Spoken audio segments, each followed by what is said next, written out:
Imagine this. You are floating in deep space. Alone. Your tools are in your hands.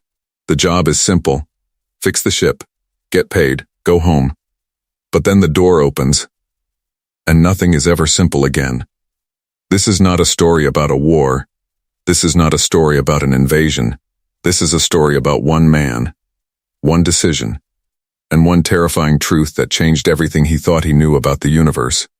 His name was Eli Carter, a mechanic, a regular guy from Manchester, England, the kind of man who never asked for adventure, the kind of man who just wanted to do his job and make it back in one piece.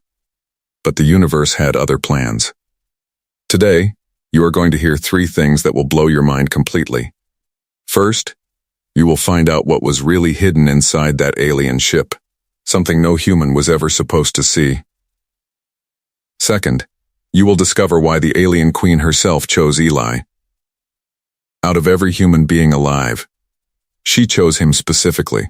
And third, you will learn what happened when Eli finally uncovered the truth deep inside that vessel.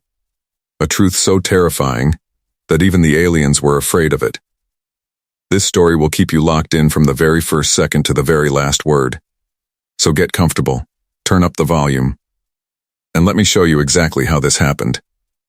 Eli Carter had been a deep space mechanic for 11 years. He was not famous. He was not rich. He was not special. At least, that is what everyone told him his entire life. He grew up in a small flat in Manchester, England. His mum worked 2 jobs. His dad left when Eli was 7. By the time he was 16, Eli was already fixing old motorbikes in the back alley behind his building, just to make a few extra pounds for the family. He was good with his hands. Better than good. He was brilliant. But brilliant did not always pay the bills back on Earth. So when the Interstellar Trade Commission opened up contracts for independent mechanics willing to work the outer sectors of explored space, Eli signed up without thinking twice. The pay was 3 times better than anything available on Earth. The risks were higher, the distances were longer, but Eli was never the kind of man who walked away from something just because it was hard. By the time he was 34, he had his own small repair shuttle. Nothing fancy. Old gray hull with patches of mismatched metal welded over old damage. A tiny cockpit. A tool bay packed full of every kind of equipment you could imagine. And a small sleeping pod in the back that smelled like engine oil and instant noodles. That was his world. That was his life. And he was perfectly fine with it. On the morning that everything changed, Eli was 3 days out from Kepler Station. Kepler Station was a massive human-built platform floating near the edge of the Vega system. It was the last official human outpost before you crossed into what most people called the deep unknown. The sectors of space that were not fully charted. The places where trade routes intersected with alien territory in ways that got complicated fast. Eli had picked up a job through the Standard Commission Board. A distress beacon had been logged by a passing freighter 2 days earlier.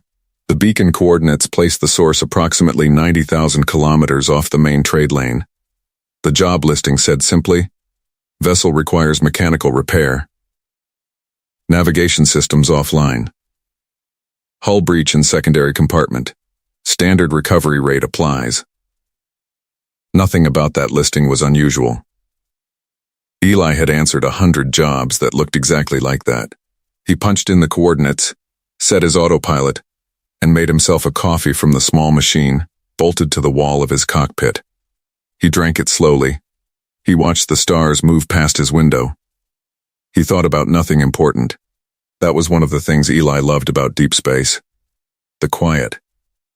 There was no noise out here. No traffic. No arguments. No news feed screaming at you about what was wrong with the world. Just the soft hum of his engine, and the endless black sky full of light. He finished his coffee. He rinsed the cup. He sat back down in his pilot seat. And then his proximity alarm went off. Eli leaned forward and looked at his scanner. The vessel was right there on the screen. But the moment he saw it, something cold moved through him. Something that felt a lot like fear before his brain had even fully processed what his eyes were seeing. This was not a human ship. He had seen alien vessels before. Plenty of them. The Calorian cargo haulers with their wide flat hulls and blinking orange lights. The Dravani scout ships that looked like long silver needles drifting through space. The Merrick transport vessels that were so enormous they blocked out the stars behind them. But this ship was none of those. This ship was unlike anything Eli had ever seen in 11 years of deep space work. It was massive. Far bigger than the listing had suggested. The hull was a deep organic-looking black material that almost seemed to absorb the light around it rather than reflect it. Strange markings ran across the surface in patterns that shifted and moved, like they were alive. The ship had an unusual shape, somewhere between a crescent and a claw, with long curved arms extending from a central body that pulsed with a faint violet glow from somewhere deep inside. Eli stared at it for a long moment. He pulled up every identification database he had access to. Nothing matched. Whatever species built this vessel, they were not in any of his records. He thought about turning around. He genuinely considered it. But then he thought about the commission fee, and the fact that his fuel reserves were down to 60%, and he had 2 more months before his next scheduled payout from the base contract. He did not turn around. He brought his shuttle in closer. As he approached, he scanned the hull for the damage described in the listing. It took him a few minutes to find it because his scanner was having trouble reading the unusual material of the ship, but eventually he located a section near what appeared to be the rear of the vessel where the hull had been compromised. A clean puncture roughly 2 meters in diameter. The edges of the breach were fused and melted in a way that told Eli this was not an accident. Something had hit this ship deliberately, and with enormous force. He lined up his shuttle alongside the breach. He pulled on his work suit, checked his oxygen, checked his magnetic boots, grabbed his primary tool case. He stepped out into space. The moment he was outside his shuttle, the feeling came back, that cold thing moving through him. Eli had worked outside hundreds of ships before. He was completely comfortable in zero gravity. He had done this more times than he could count. But something about this ship felt different. It felt aware. He shook that thought out of his head and got to work. The material of the hull was unlike anything he had ever worked with. His standard patching equipment struggled to bond with it. He had to switch to his experimental polymer sealant, a newer product he had picked up at Kepler Station on a recommendation from another mechanic who swore by it for non-standard hull materials. It worked. Slowly. But it worked. He spent 2 hours on the exterior repair. The breach was sealed. The edges were reinforced. By any standard in his field, it was a clean job. Good work. He was just preparing to head back to his shuttle when something happened that stopped him completely cold. A sound came through his suit communicator. Not static. Not a distress signal. Not any kind of mechanical feedback. A voice. Clear. Calm. Speaking in perfect English with an accent he could not quite place. The repair is sufficient. You are invited inside. Eli did not move. He floated there outside the alien hull in the black silence of space, and he stared at the ship in front of him. I am good out here, he said carefully. I just need the payment confirmed through the commission channel and I will be on my way. There was a pause. Then the voice came again. Still calm. Still perfectly clear. Payment has already been transferred. The invitation still stands. There is something inside that you need to see. Eli checked his commission app. The payment was there. Full amount.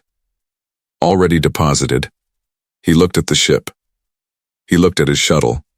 He stood there in space for almost a full minute saying absolutely nothing. And then, because Eli Carter had never once in his life been able to walk away from something that made his brain ask why, he made the choice that would change everything. He walked toward the ship. A section of the hull slid open in front of him. Smooth and silent. Like it had been waiting. He stepped inside. And the door closed behind him. The first thing that hit him was the air.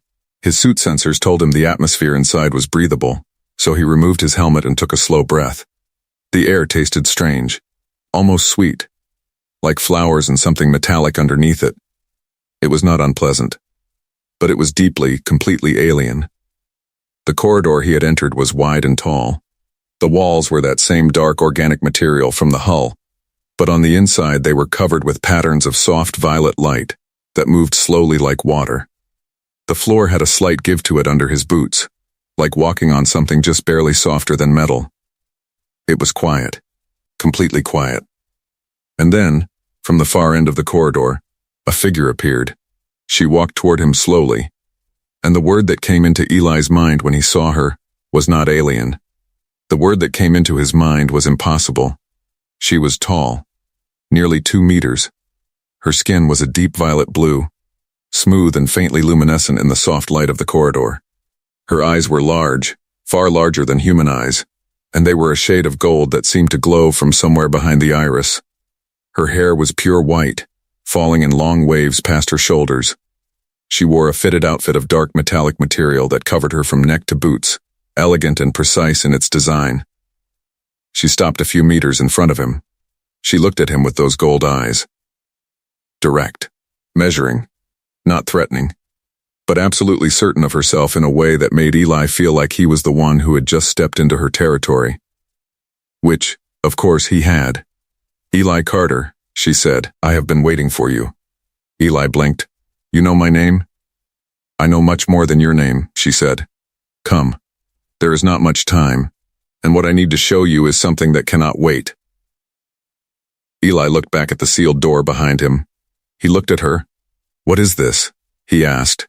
"What is going on?" She met his eyes steadily. "Everything you think you know about this sector of space," she said quietly, "is wrong. And you, Eli Carter, are the only human being who can help us fix that." The corridor lights shifted around them. The ship hummed softly under his feet. And somewhere deep inside the vessel, something that sounded enormous moved in the darkness. Eli swallowed hard. He had a feeling he was going to need a much bigger toolkit. Her name was Vaela.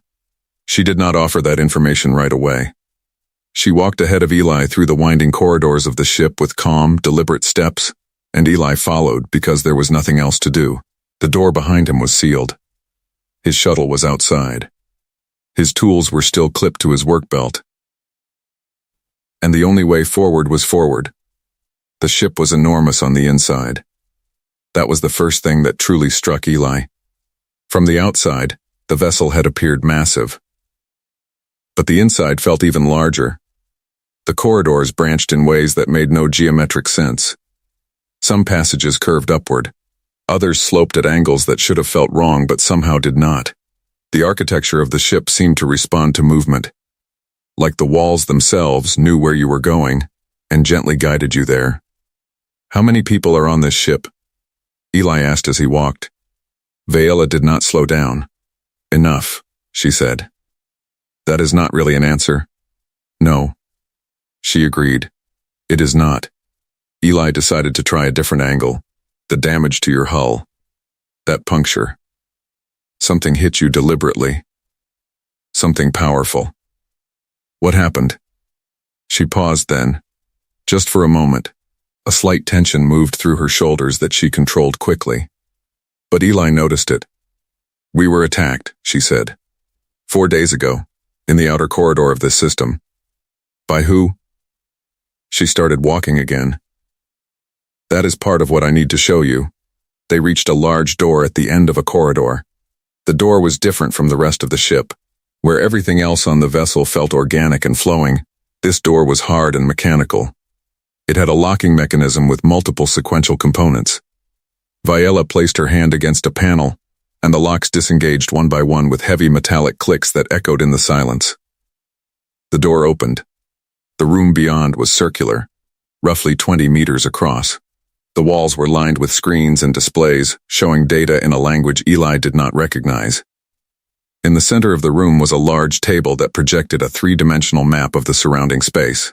Stars and system markers floated in the air above it, slowly rotating. Standing around the table were 5 other women, all alien, all clearly from the same species as Vaela. Each one tall, luminescent with those striking gold eyes, but each one subtly different. Different shades of skin tones ranging from deep violet to a soft silver blue. Different hair colors, different expressions. And every single one of them was looking directly at Eli. The weight of 6 alien gazes hit him harder than he expected. Vayela stepped to the table. She gestured for Eli to join her. He walked forward slowly, keeping his expression neutral and his breathing steady. He had learned a long time ago that showing fear was rarely useful. "This is the map of the Vega outer sector," Vayela said, gesturing to the rotating hologram above the table. "Your people know approximately 40% of what is in this region. The rest has been deliberately kept from your records." Eli frowned. "Deliberately? By who?" One of the other women spoke then. Her voice was lower than Vayela's with a sharper edge to it. "By the Vorkai." The name landed in the room like something heavy. Several of the other women at the table shifted, small movements. But Eli caught them all. "I do not know that name," Eli said. "No," the sharp-voiced woman said. "You would not. No human does. That is precisely the problem." Vayela touched the hologram table and the image shifted. The star map zoomed out to a much wider view, and in the expanded view, at the outer edges of the displayed region, Eli saw something that made his stomach drop. Ships. Dozens of them. Maybe more. Arranged in a formation that was unmistakably military in nature, holding position at the edge of the map sector like they were waiting for a signal. "The Vorkai have been positioning themselves in this sector for 8 months, Vayela said. "They have been mapping human trade routes. They have been testing human response systems. They have been studying everything your people do in this region of space. And 4 days ago, they made their first direct move. They attacked your ship," Eli said. "They attacked our ship," Vayela confirmed. "Because we found something. Something that the Vorkai have been hiding in this sector for a very long time. Something that explains why they are here. Why they want this particular region. And why they cannot allow either your people or mine to know the truth about it." Eli looked at the fleet on the map. He looked at Vayela. "What did you find?" he asked. Vayela looked at him for a long moment. Then she reached into a compartment at the base of the table and placed an object on the surface in front of him. It was small, roughly the size of a closed fist. It appeared to be made of a gray crystalline material with deep internal structures visible through the surface like frozen lightning preserved in glass. It pulsed with a faint, irregular light from its core. Eli stared at it. Something about looking at it made him feel strange. Not afraid. Not excited. Something deeper and harder to name. Like the feeling of standing at the edge of something enormous and understanding for the first time just how small you are. "What is that?" he asked quietly. "In our language," Vayela said, "the closest translation would be a seed." "A seed," Eli repeated. "The Vorkai did not come to this sector for the trade routes," Vayela continued. "They did not come for the resources. They did not come because of your people or because of mine. They came because of what this sector contains, deep beneath its largest planetary body, the 4th planet in this system. Your records call it Kepler Vega 4. Your surveys marked it as geologically inactive, uninhabitable, of no scientific interest. Your surveys were wrong," the sharp-voiced woman said. Vayela nodded. "Kepler Vega 4 is a breeding ground. A nursery. The Vorkai have been cultivating something on that planet for 300 years, and this seed is the key to understanding what it is that they have been growing." Eli looked at the crystal object on the table. He looked at the fleet of ships on the map. He looked at Vayela. "Why me?" he asked. "You called me here specifically. You knew my name before I arrived. You had the payment ready the moment I sealed your hull. You planned all of this. So why me? Out of every human being you could have contacted, why choose a mechanic from Manchester?" Vayela held his gaze. "Because 8 years ago," she said quietly, "you were the only human being to ever visit Kepler Vega 4 and come back." Eli went completely still. The room was silent. His mind reached back through 8 years of memories. A job early in his career. A routine atmospheric sensor replacement on a research buoy orbiting Kepler Vega 4. He had descended briefly into the upper atmosphere for a close-range calibration. 20 minutes. Maybe 30. He had thought nothing of it. He had never thought of it again until this moment. "What happened to me when I was there?" he asked. His voice was steady, but his hands, he noticed, had started to shake. Viola reached across the table and touched the crystal object. The light inside it brightened suddenly. And in that brightening, Eli felt something shift inside his own chest, something that had been sitting there quietly for 8 years, something he had always put down to a strange dream he had during that job, suddenly became completely and undeniably real. "You were marked," Viola said. "And the Vorkai know it. That is why you are the only one who can reach what is hidden on that planet. And that is why they will be coming for you very, very soon." Eli sat down, not because anyone offered him a seat. He simply sat down on the floor of the command room because his legs decided they were done standing for the moment. Nobody laughed at him. Nobody said anything.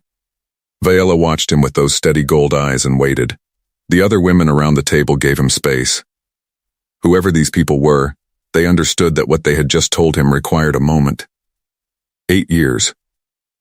For 8 years, something had been living inside him without his knowledge. Some kind of mark.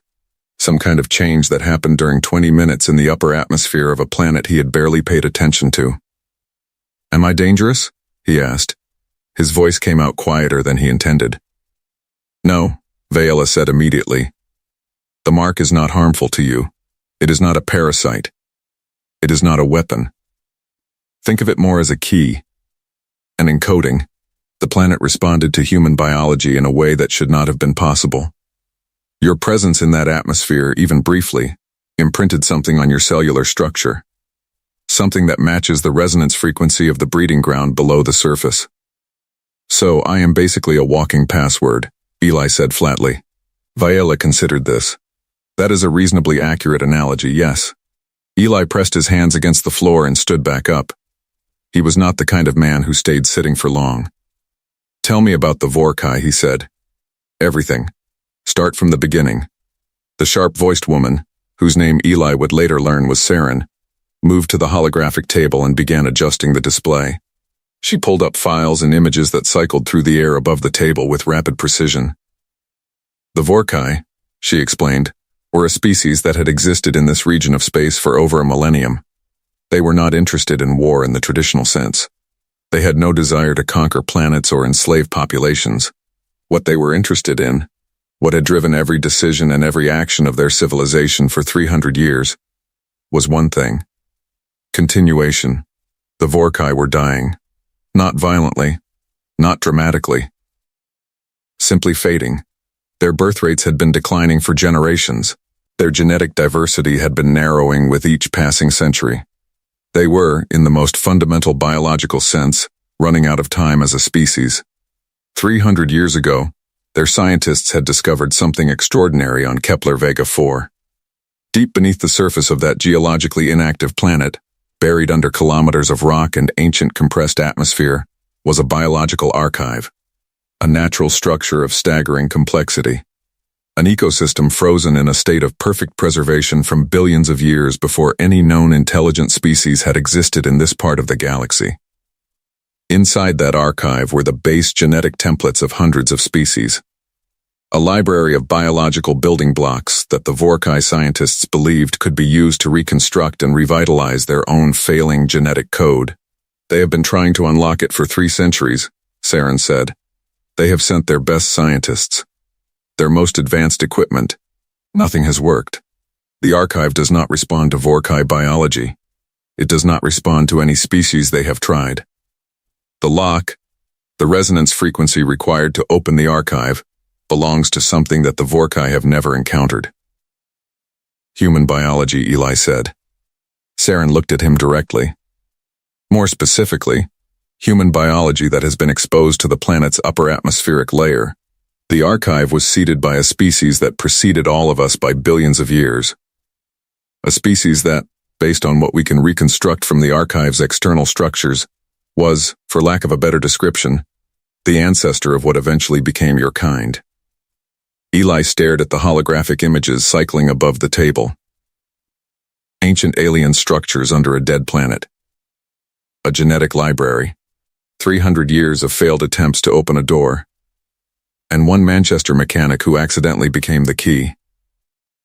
"So what do the Vorkai want to do?" he asked. "Just use me to open the archive?" "That would be the optimistic version," Viola said carefully. And the other version?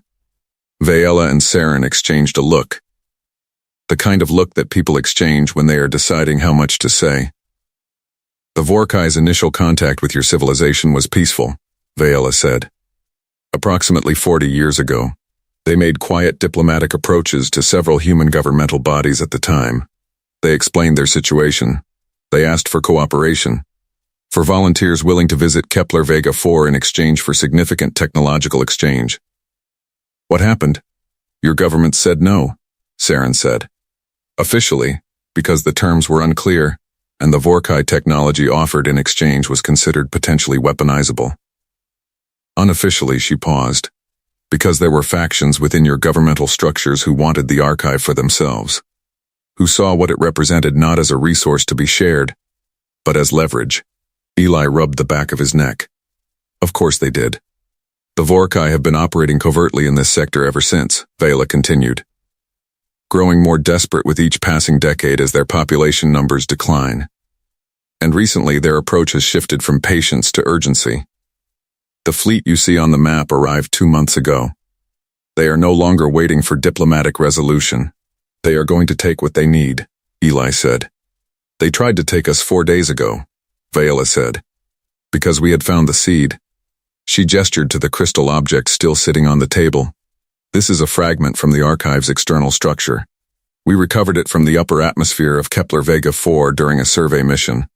The moment our instruments detected its resonance signature, the Vorkai moved against us. They want it back. More than that, they want us eliminated so that we cannot share what we know. What do you know? Eli asked. Viola looked at him steadily. We know that the archive can be opened, she said. We know what it contains. And we know that what is inside it does not only hold the solution to the Vorkai problem, it holds something that affects every species in this sector of space, including yours, including ours. What does it hold? Eli asked. The room was completely silent. The hologram above the table shifted one more time, and what appeared in the air in front of Eli made every hair on his body stand up at once. It was an image, clearly very old, pulled from the external surface of the archive itself. It showed a planet, recognizable by its continental formations even in the ancient stylized rendering. It showed Earth. Eli did not speak for a long time.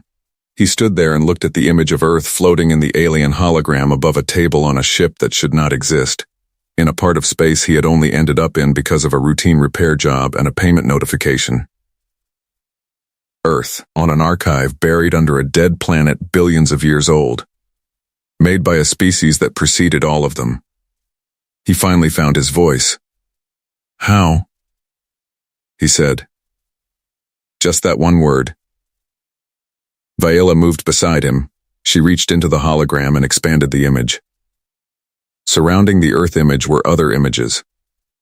Other planets, dozens of them, perhaps more, arranged in a pattern that spread outward from the center like a map of something enormous.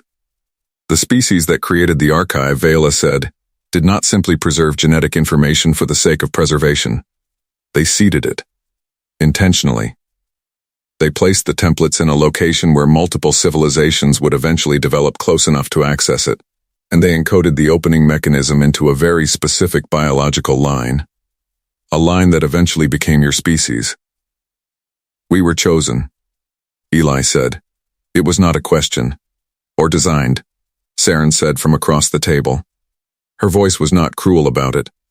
Just precise. The distinction matters philosophically. In practical terms, the result is the same. Eli pulled his eyes away from the hologram and looked at Viola. What is inside the archive? Beyond the genetic templates? What is the rest of it? Viola was quiet for a moment. We do not know everything. We know what the Vorkai have been able to decode from the external structure without opening it, and we know what they want from it, the genetic templates that could save their species. But the archive is far larger than what the Vorkai have been studying. Based on the resonance patterns we detected from the seed fragment, there are sections of the archive that the Vorkai have not even been able to identify yet. Sections that we believe contain something beyond genetic information.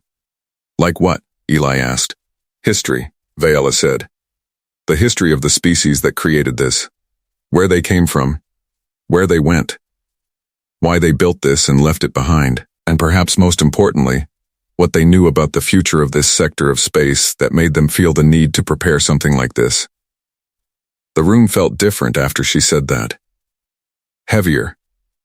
The kind of weight that came from understanding that you were standing inside something much larger than yourself. Eli looked at the fleet of Vorkai ships still visible on the edge of the star map. How long do we have before they reach this position? Saren checked the display. At their current rate of movement, they will be within engagement range in approximately 19 hours. Then we have 19 hours to figure this out, Eli said. He straightened up. Something had shifted in him in the past few minutes. The fear was still there. He was not stupid enough to pretend it was not. But it was sitting beneath something steadier now.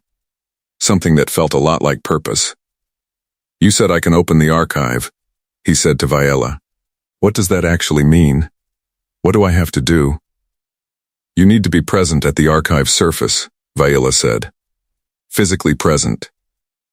The mark in your cellular structure, the imprint left by the atmospheric exposure 8 years ago, acts as a biological key. When you are close enough to the archive, it will recognize you. The resonance will align, and the archive will open. That sounds simple, Eli said. Getting you there is not, Saren said. The Vorkai have 3 monitoring stations in orbit around Kepler-Vega 4. Any ship approaching the planet will be detected immediately. They have been watching that planet continuously for months. So we need to get past 3 monitoring stations with a ship that just had emergency hull repairs done by a man using polymer sealant and a medium-grade toolkit, Eli said. Several of the women at the table looked at him with expressions he could not quite read. Viela almost smiled. When you say it like that, it does sound challenging. Do you have a plan? Eli asked. We have the beginning of one, Viela said. But it requires something from you beyond simply being present on the planet. What does it require? Viela hesitated. It was the first real hesitation he had seen from her since they met. And that hesitation told him more than anything she had said so far. Because Viela did not seem like a woman who hesitated easily. The archive, she said carefully, does not simply open like a door when the key arrives. According to everything we have been able to decode from the external structure, the opening sequence requires an active choice. The key has to choose to open it, not passively, intentionally, with full understanding of what that choice means. Eli looked at her. And what does it mean? Viela met his eyes. Once the archive opens, everything inside it becomes accessible. To everyone. Every species within range of its broadcast signal. The Vorkai will receive the genetic information they need. Your people will receive the history and the knowledge. Every species in this sector will receive whatever the archive was built to give them. You cannot open it selectively. You cannot choose what is shared and what is not. It is all or nothing. And the Vorkai do not want that, Eli said slowly. They want it for themselves. They have been trying to open it exclusively for 300 years, Saren said. If you open it freely, everything they have been working toward, their monopoly on its contents, their technological advantage it would give them, all of it disappears. So they will try to stop me. Eli said. They will try to kill you, Saren said plainly. Eli nodded slowly. He looked at his hands. The same hands that had fixed 1,000 ships, the same hands that had grown up welding motorbike frames in a Manchester alleyway. He turned them over and looked at the palms. Okay, he said quietly. Just that. Just okay. He looked up at Viela. Show me everything you know about those monitoring stations. The plan was not elegant. Eli was the first to admit that. As Viela and her crew laid out the details over the next 3 hours, he kept finding the points where things could go wrong. And there were a lot of points where things could go wrong. But they did not have the luxury of elegance. They had 17 hours. The 3 Vorkai monitoring stations in orbit around Kepler-Vega 4 were positioned in a triangular formation, each one covering roughly 120 degrees of the planet's orbital approach. They were automated, running on deep scanning systems that could detect any powered vessel entering within 100,000 kilometers of the planet. Any powered vessel. We go in unpowered, Eli said. The room looked at him. We drop out of FTL at maximum sensor distance, he continued. Kill all power systems. Everything. Life support on internal battery backup only. No engines. No active scanners. We drift. On a calculated trajectory that puts us inside their scanner blind spot between stations 2 and 3. Saren pulled up the orbital mechanics on the hologram. She worked the calculations silently for several minutes.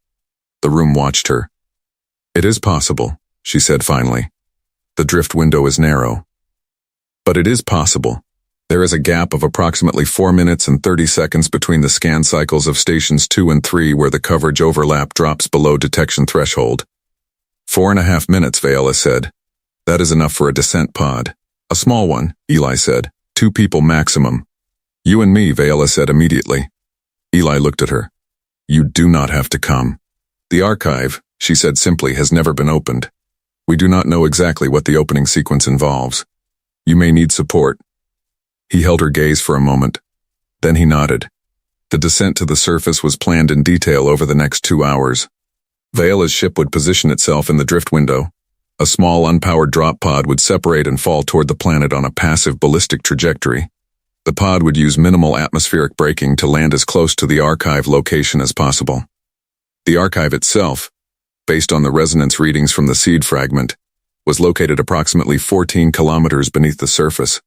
But there was a natural formation, a deep fracture system in the planet's crust, that ran down close to the archive's upper boundary. If they could reach the fracture, Eli's mark should be close enough to the archive to trigger the resonance. 14 kilometers underground, Eli said. We are not actually going down there. No, Vela confirmed. The fracture system comes within 2 kilometers of the archive. The resonance should carry. Should. Eli noted that word carefully. The rest of the team would hold the ship in position. If the Vorkai fleet detected them and moved to intercept, Saren would have one job: broadcast everything they knew about the archive. Everything in their databanks. Out on every available channel. To every human and allied species receiver in range. So that even if the descent failed, even if Eli and Vela did not make it back, the information would be out. It was not a perfect plan, but it was the one they had. With 6 hours until the Vorkai fleet reached engagement range, Eli went to the small preparation room that Viola had assigned him and sat alone for a while.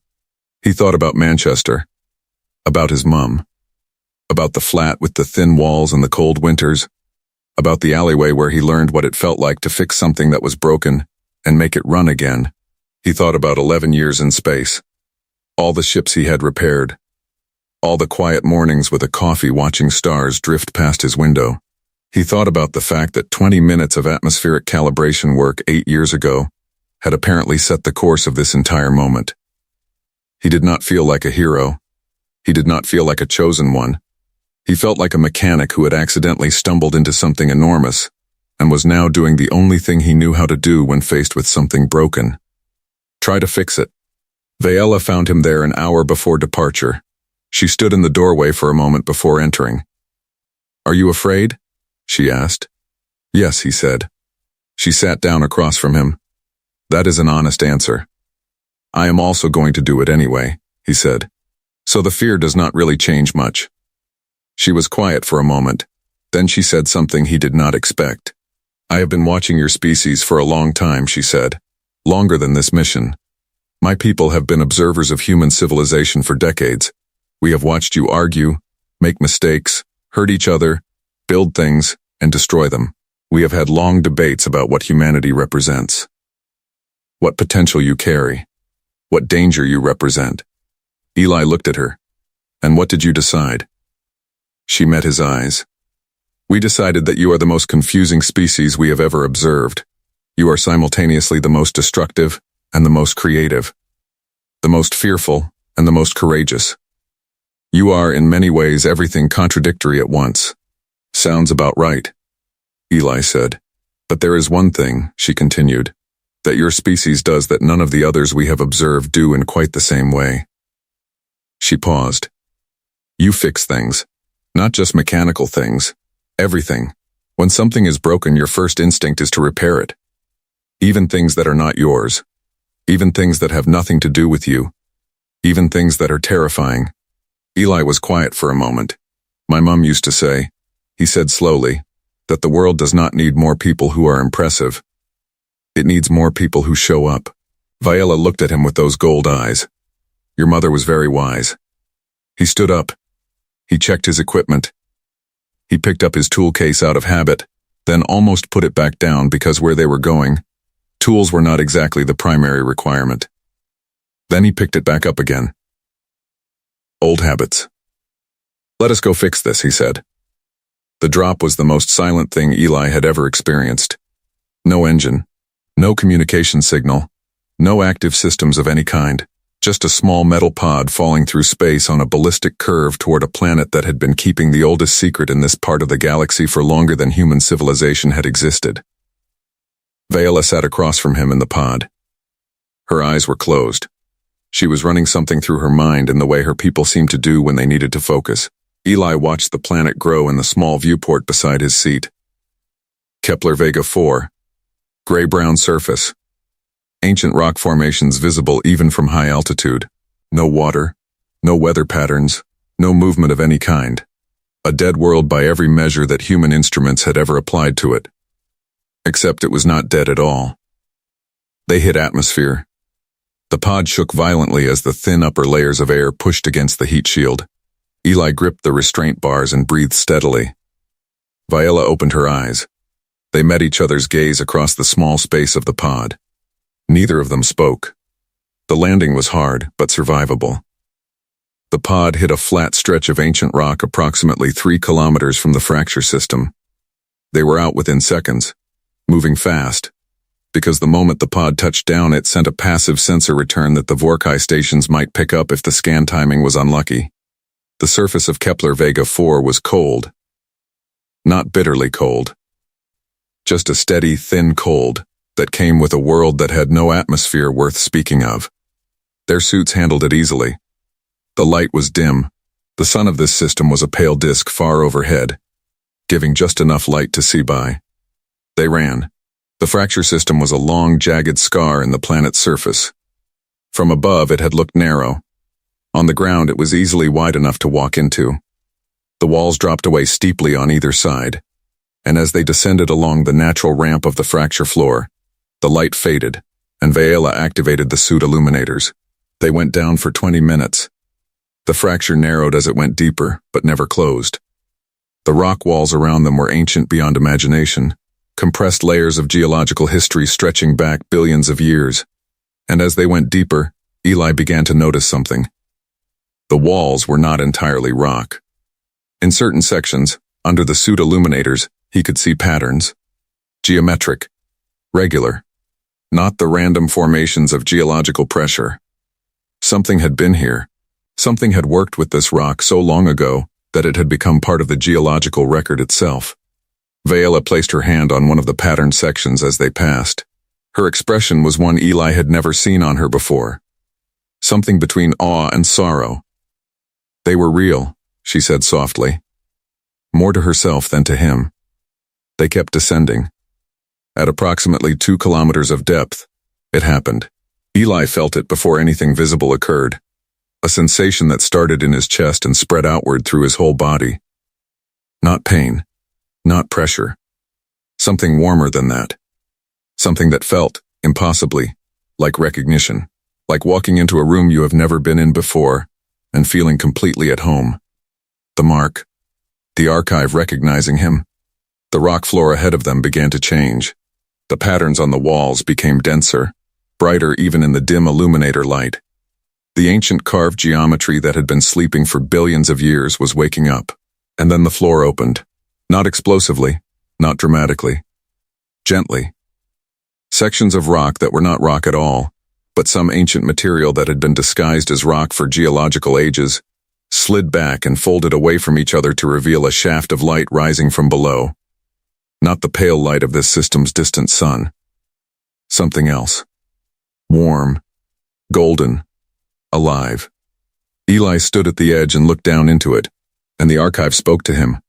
Not in words, not in any language he could identify or name, but in something more fundamental than language. In a feeling of vast, patient waiting. in the sense of something that had been holding its breath for billions of years and was finally exhaling.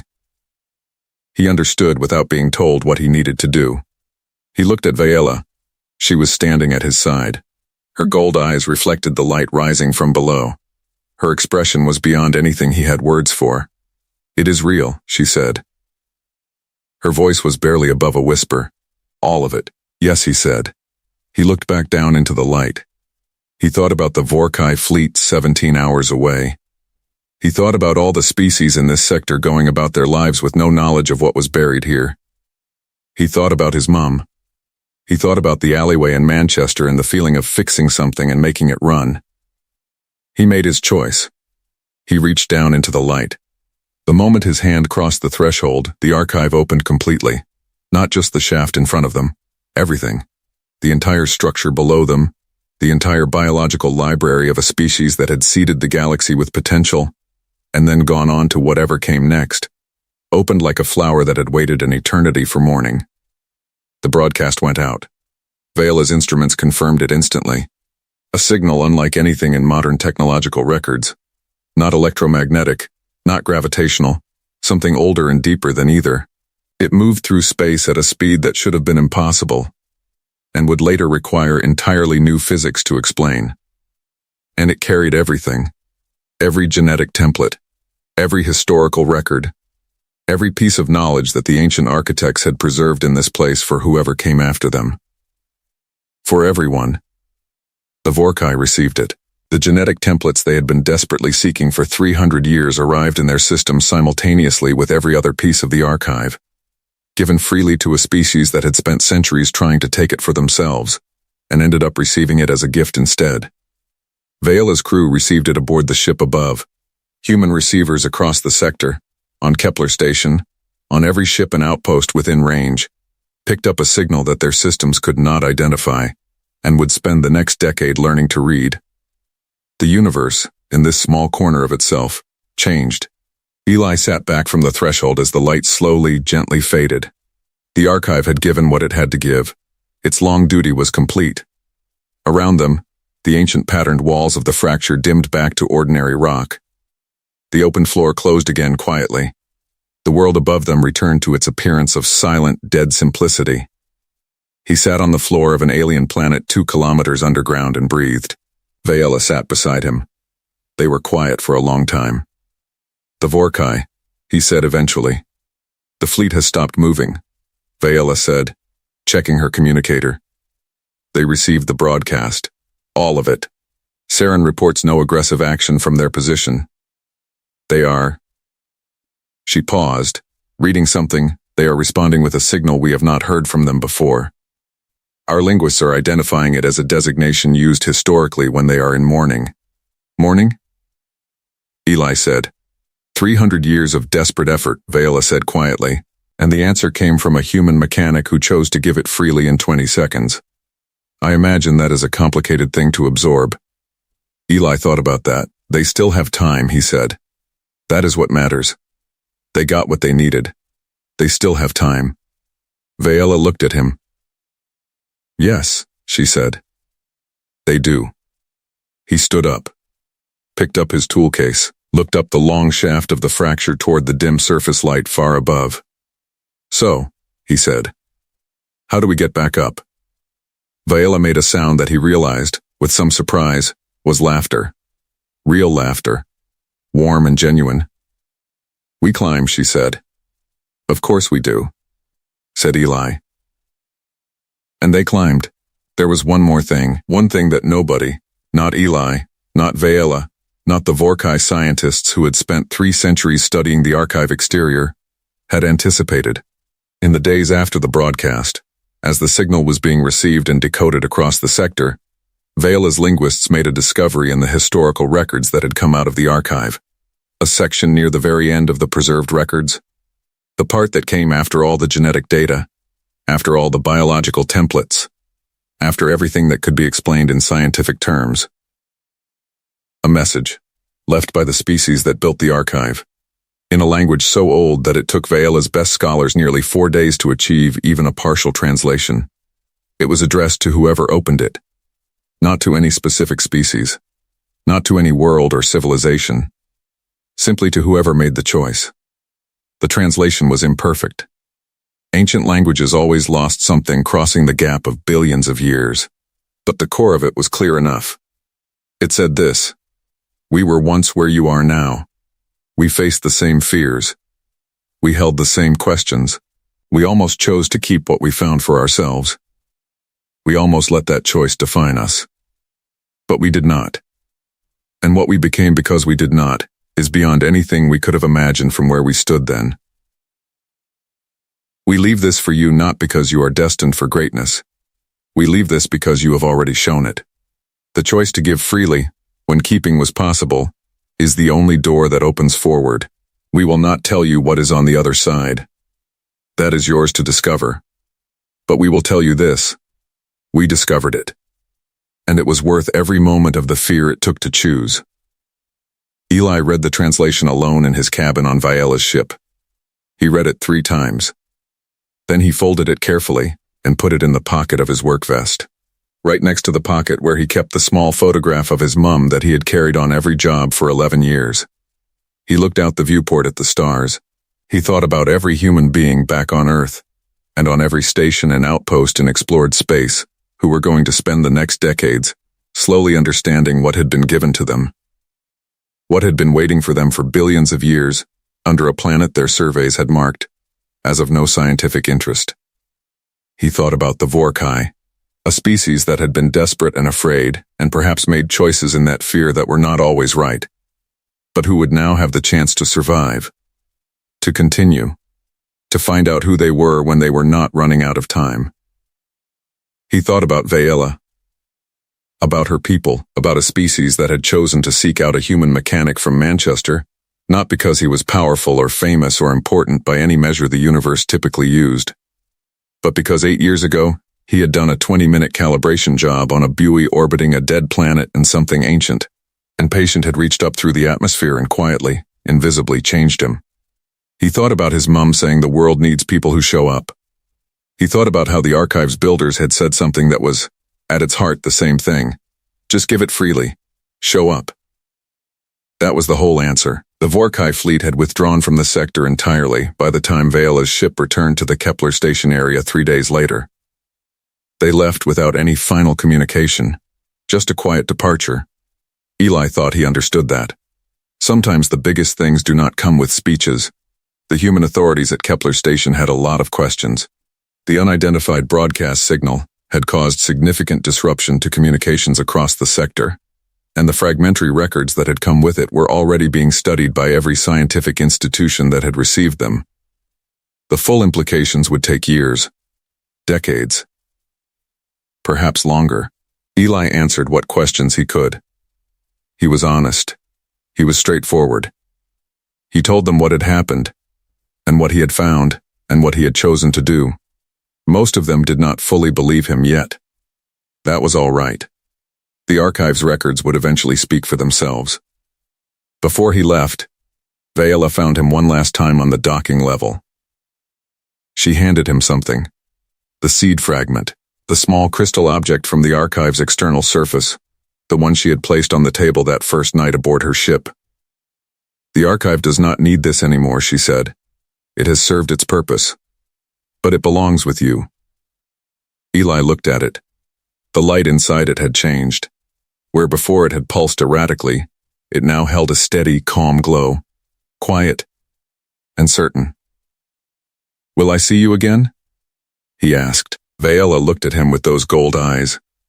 "You opened a door today that neither of our species has ever stood in front of before. What comes through that door will require a great deal of work.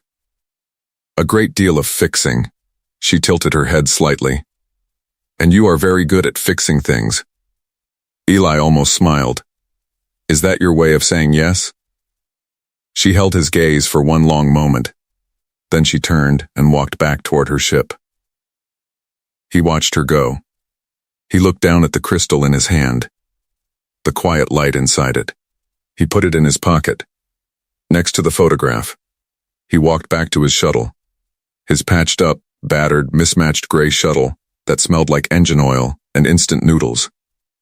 He made himself a coffee. He sat down in his pilot seat. He looked out at the stars.